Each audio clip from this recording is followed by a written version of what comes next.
Student, তোমরা যারা ক্যালকাটা ইউনিভার্সিটির আন্ডারে কলেজের ছাত্রছাত্রী আছো, তোমাদের জন্য আজকের ভিডিওটা খুবই গুরুত্বপূর্ণ। আজকের ভিডিওয় যে বিষয়গুলো নিয়ে আমি আলোচনা করব, 1 নম্বর বিষয় থাকছে তোমাদের 4th সেমিস্টারের রেজাল্ট কবে প্রকাশিত হবে। অর্থাৎ তোমরা যারা বর্তমানে 5th সেমিস্টারে পড়াশোনা করছো, তোমাদের 4th সেমিস্টারে পরীক্ষা দিয়েছো, রেজাল্ট কবে প্রকাশিত হতে পারে তার একটা টেন্টেটিভ ডেট তোমাদের আজকে বলে দেব। দ্বিতীয় গুরুত্বপূর্ণ বিষয়, তোমাদের 5th সেমিস্টারের পরীক্ষা কবে হবে। অর্থাৎ তোমরা যারা সিসিএল সিলেবাস অনুযায়ী 5th সেমিস্টারে পরীক্ষা দেবে, বা তোমাদের যাদের সিবিসিএস সিলেবাস অনুযায়ী 5th সেমিস্টারে সাপ্লিমেন্টারি পরীক্ষা দিতে চলেছো, তোমাদের পরীক্ষা কবে হতে পারে। 3 নম্বর গুরুত্বপূর্ণ বিষয়, 2nd সেমিস্টারের বর্তমানে পরীক্ষা হচ্ছে, এই 2nd সেমিস্টারের রেজাল্ট কবে প্রকাশিত হতে পারে সেটা নিয়ে একটা টেন্টেটিভ ডেট তোমাদের আমি বলে দেব, এবং তোমাদের 3rd সেমিস্টারের পরীক্ষা কবে হতে পারে সেটাও একটা টেন্টেটিভ ডেট তোমাদের আজকে আমি বলে দেব। পরের গুরুত্বপূর্ণ বিষয়, সাপ্লিমেন্টারি এক্সাম কবে হবে সেটা বলবো, এবং শেষ গুরুত্বপূর্ণ বিষয়, তোমাদের প্রতিটা সেমিস্টারে 5 নম্বর কত, অর্থাৎ 30% তো 5 নম্বর, এবং অনার্সের ক্ষেত্রে কি বিশেষ নিয়ম আছে সেই বিষয়টা নিয়েও আজকে আমি আলোচনা করব। দেখো, প্রথম গুরুত্বপূর্ণ বিষয় যে তোমাদের অনেক দিনই হলো, তোমরা এখন বর্তমানে 5th সেমিস্টারে, তোমরা 4th সেমিস্টারে পরীক্ষা দিয়েছো, এবং তোমাদের একটা জিজ্ঞাসা যে আমাদের স্যার 4th সেমিস্টারের রেজাল্টটা কবে প্রকাশিত হবে, কারণ অনেকটা দিনই হলো পরীক্ষা দিয়েছো তোমরা, তোমাদের একটা চিন্তার বিষয় থাকে। তোমাদের বলে রাখি যে 4th সেমিস্টারের রেজাল্ট কিন্তু তোমাদের এই মাসে, অর্থাৎ নভেম্বর মাসে প্রকাশিত হবে। নভেম্বর মাসের দ্বিতীয় সপ্তাহ, অর্থাৎ প্রথম সপ্তাহ তো আমাদের চলেই গেল, দ্বিতীয় সপ্তাহে নভেম্বর মাসের তোমাদের রেজাল্ট, অর্থাৎ 4th সেমিস্টারের রেজাল্ট প্রকাশিত হতে পারে। এবং এটা কিন্তু কোনো অফিসিয়াল আপডেট নয় বা অফিসিয়াল নোটিশ দেখে আমি বলছি না, আমি একটা বিগত বছরের অভিজ্ঞতাকে কাজে লাগিয়ে একটা টেন্টেটিভ ডেট তোমাদের আমি বলে দিলাম। এবং যখন তোমাদের অফিসিয়াল নোটিশ আসবে তখন তো আমি তোমাদের বলেই দেব যে অফিসিয়াল নোটিশটা তোমাদের সঙ্গে তখন শেয়ার করে নেব। তাহলে বুঝতে পারলে তোমাদের এই নভেম্বর মাসেই রেজাল্ট প্রকাশিত হতে চলেছে, তোমরা যারা বর্তমানে 5th সেমিস্টারে পড়াশোনা করছো, তোমাদের 4th সেমিস্টারে। এবার দ্বিতীয় গুরুত্বপূর্ণ বিষয়, তোমাদের 5th সেমিস্টারের পরীক্ষা কবে হতে পারে। দেখো, তোমাদের 5th সেমিস্টারের পরীক্ষা ফেব্রুয়ারি মাসের একদম প্রথম দিকে হতে পারে, অর্থাৎ প্রথম সপ্তাহ বা খুব বেশি দেরি হলে দ্বিতীয় সপ্তাহের মধ্যে তোমাদের পরীক্ষা কিন্তু শুরু হয়ে যেতে পারে।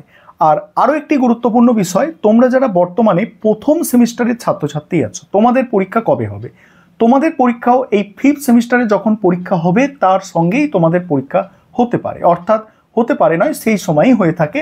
অর্থাৎ তোমাদেরও পরীক্ষা কিন্তু এই তখনই হবে, অর্থাৎ ফেব্রুয়ারি মাসের প্রথম দিকে। তাহলে এখানে কি বিষয় তোমরা বুঝতে পারলে যে 5th সেমিস্টারের পরীক্ষা এবং প্রথম সেমিস্টারের পরীক্ষা ক্যালকাটা ইউনিভার্সিটি, সেটা ফেব্রুয়ারি মাসের প্রথম সপ্তাহ বা খুব বেশি দেরি হলে দ্বিতীয় সপ্তাহ থেকে শুরু হতে পারে। এবার পরের গুরুত্বপূর্ণ বিষয়, 2nd সেমিস্টারে তোমরা যারা বর্তমানে পরীক্ষা দিচ্ছ, তোমাদেরও একটা জিজ্ঞাসা আছে, অনেকেই কমেন্ট করছো যে স্যার 2nd সেমিস্টারের তাহলে রেজাল্ট কবে প্রকাশিত হতে পারে।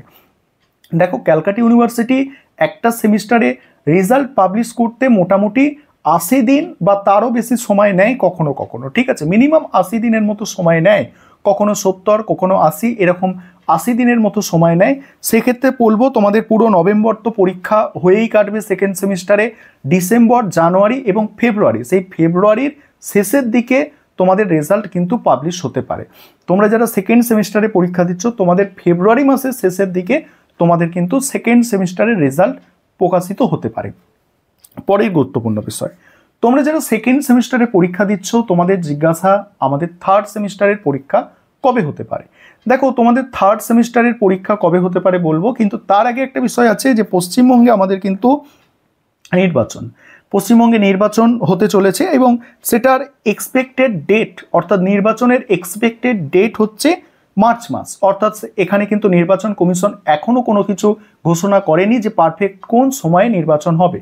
সেখানে গুগল করবে তোমরা, সেখানে একটা এক্সপেক্টেড ডেট তোমাদের শো করবে, সেটা হচ্ছে মার্চ মাস। মার্চ মাসে তোমাদের কিন্তু মানে নির্বাচন বলতে তোমাদের বলা ভুল, সারা পশ্চিমবঙ্গে নির্বাচন হবে, অর্থাৎ যে ভোট ব্যবস্থা সেটা হচ্ছে মার্চ মাসে হতে পারে। তাই তোমাদের মার্চে পরীক্ষা হওয়ার 3rd সেমিস্টারে কোনো সম্ভাবনা নেই। এপ্রিল মাসের দ্বিতীয় সপ্তাহ বা তৃতীয় সপ্তাহে পরীক্ষা শুরু হতে পারে। তাহলে তোমরা কত টাইম পাচ্ছ? নভেম্বরে তোমাদের পরীক্ষা হয়ে যাচ্ছে, ডিসেম্বর টাইম পাচ্ছ, জানুয়ারি টাইম পাচ্ছ, ফেব্রুয়ারি টাইম পাচ্ছ, মার্চ টাইম পাচ্ছ, এবং সেই এপ্রিলের মাঝামাঝি তোমাদের পরীক্ষা হতে পারে। প্রায় 4.5 মাসের মতো তোমরা কিন্তু সময় পাচ্ছ এই থার্ড সেমিস্টার পড়াশোনা করার জন্য। পরের গুরুত্বপূর্ণ বিষয়, সাপ্লিমেন্টারি এক্সাম কবে হবে? দেখো, সাপ্লিমেন্টারি এক্সাম কবে হবে? ধরো তোমার 5th সেমিস্টারে সাপ্লি আছে, তার 5th সেমিস্টারে যখন পরীক্ষা হবে, আর অর্থাৎ ফেব্রুয়ারি মাসে, তখন তুমি পরীক্ষা দিতে পারবে। প্রথম সেমিস্টারে সাপ্লি থাকলে প্রথম সেমিস্টারে ফেব্রুয়ারি মাসে পরীক্ষা হতে চলেছে, তখন তুমি সাপ্লিমেন্টারি পরীক্ষা দিতে পারবে। এবং তোমার যদি থার্ড সেমিস্টারে সাপ্লি থাকে, তাহলে থার্ড সেমিস্টারের পরীক্ষা যখন হবে, অর্থাৎ সেই কি বললাম তোমাদের আমি, যে এপ্রিলের দিকে, তখন তুমি কিন্তু সাপ্লিমেন্টারি পরীক্ষা দিতে পারবে। এবার পরের গুরুত্বপূর্ণ বিষয়, যে ক্যালকাটা ইউনিভার্সিটির পাস নম্বর, অর্থাৎ প্রতিটা সেমিস্টারে এক একটা সাবজেক্টে পাস নম্বর হচ্ছে 30%, অর্থাৎ যদি মোট নাম্বারটাকে তুমি 100 ধরে নাও, সেখানে 30% নম্বর পেতে হবে। তবে সেটা ইন্টারনালে আলাদাভাবে পেতে হবে, এবং তোমার যেটা লিখিত পরীক্ষা হচ্ছে, অর্থাৎ এন্ড সেমিস্টার পরীক্ষা, সেখানে কিন্তু 30% আলাদাভাবে নাম্বার পেতে হবে। ধরো কোনো সাবজেক্টে 50 নম্বরের পরীক্ষা হচ্ছে, ক্যালকাটা ইউনিভার্সিটি কম্পালসারি পেপার, যেমন কনস্টিটিউশনাল ভ্যালু হয়, তারপরে ENVS হয়, AC ইংলিশ হয়, এইগুলো কত 50 নম্বরের পরীক্ষা। এখানে মিনিমাম 15 নম্বর পেতে হবে পাস করার জন্য। 15 কম পেলে তাহলে তোমার হচ্ছে সেমিস্টার নট ক্লিয়ার দেখাবে, সাপ্লি এসে যাচ্ছে 50 নম্বরের পরীক্ষাগুলো। এবং 75 নম্বর 75 মার্কসের যে পরীক্ষা হচ্ছে, 75 মার্কসের পরীক্ষায় তোমাকে মিনিমাম 23 পেতে হবে। তার থেকে কম পাচ্ছ মানে তোমার সেমিস্টার নট ক্লিয়ার লেখা থাকবে রেজাল্টে, এবং সাপ্লি তুমি খেয়ে গেলে, ঠিক আছে। তাই তোমাদের 5 নম্বর আশা করি তোমরা বুঝতে পারলে যে কতই তোমাদের পাস। কিন্তু এখানে অনার্সের তোমরা যারা ছাত্রছাত্রী আছো, তোমাদের CCF সিলেবাস অনুযায়ী একটা নতুন নিয়ম চালু হয়েছে, তোমরা অনেকেই জানো, আবার অনেকেই জানো না। নিয়মটা কি, যে তোমাদের 6 সেমিস্টার পর্যন্ত অনার্সের যে কটা পেপার আছে, প্রত্যেকটা পেপার যোগ করে তোমার কিন্তু 40% নম্বর থাকতে হবে, তবে তুমি 7th সেমিস্টারে অনার্স নিয়ে পড়ার সুযোগ পাবে। নয়তো তোমাকে আবার পরীক্ষা দিতে হবে, পরীক্ষা দিয়ে, অর্থাৎ 5th সেমিস্টারে তুমি পরীক্ষা দিতে পারো, বা এরকম পরীক্ষাগুলো আবার দিতে পারো। যে আবার একটা নতুন একটা নিয়ম আছে, এটা নিয়ে আলাদা একটা আমি সেপারেট ভিডিও করেছি ডিটেলসে, সেখানে দেখে রাখবে। মোটামুটি একটা বুঝে রাখো যে তোমাদের 6 সেমিস্টার পর্যন্ত টোটাল অনার্সের পেপারগুলোই 40% পেতে হবে। অর্থাৎ কোনো একটা সেমিস্টারে কম পেয়েছো, তো কোনো একটা সেমিস্টারে সেটা মেকআপ করতে হবে, এইভাবে 40% পেতে হবে, তবে তুমি 7 সেমিস্টার 8 সেমিস্টারে অনার্স নিয়ে পড়ার যোগ্য হবে, ঠিক আছে।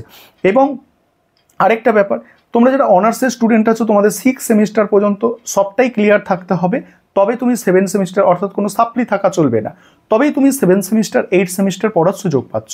সেক্ষেত্রে এই নিয়মটাও মনে রাখবে যে 5th সেমিস্টারও সাপ্লি পেলে তুমি কিন্তু 7 সেমিস্টার 8 সেমিস্টারে পড়তে পারছো না, কারণ 5th সেমিস্টারে সাপ্লি পেলে সে ক্লিয়ার করতে একটা বছর সময় বেশি লাগবে, সেক্ষেত্রে তোমার কিন্তু সেম সমস্যাটা হবে। আশা করি আজকের বিষয়গুলো তোমরা বুঝতে পারলে। আর ভিডিওটাকে অবশ্যই নিজেদের সহপাঠী অর্থাৎ বন্ধু বান্ধবদের মধ্যে শেয়ার করে তাদেরও বিষয়বস্তুগুলো বোঝার সুযোগ করে দাও।